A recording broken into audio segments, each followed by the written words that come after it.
why do we even need an assessment process when can't we just kind of look at our mechanics and figure out what 3 drills we need to do to improve and just automatically solve all these issues? I think we need to clear up a couple misconceptions first, and certainly I had these same misconceptions when I was 14, 15, 16 years old, and over time you start to understand a little bit more of what's truly going on with each player's body. But the first misconception that I want to address is that a coach or an expert can just look at a player's delivery and automatically know what the solution is. And again, I'm saying this as somebody who's been doing this type of thing, both in my own training, my own career, and coaching now for over a decade. It's unfortunately not that simple.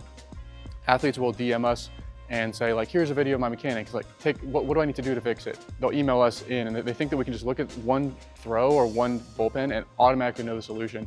And the reality is that to really have a unique understanding of what's going on in their mechanics, it's impossible to answer that question perfectly accurately without having an assessment, without actually knowing what's going on underneath the hood. Now, we can certainly have some initial thoughts, some suspicions. We can see some of the initial kind of movement flaws that might be happening or inefficiencies, but to know exactly what's causing that flaw, causing the inefficiency, again, we will have to be making some very generalized assumptions if we don't have an assessment to go hand in hand with that.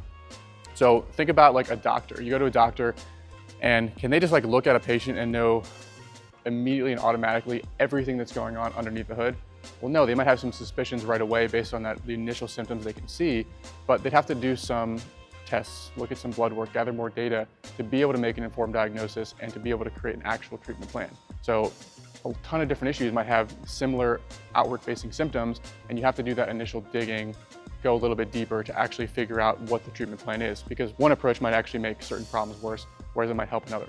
So an example here, if you're flying open with your front side, we can't just say, well, do this drill.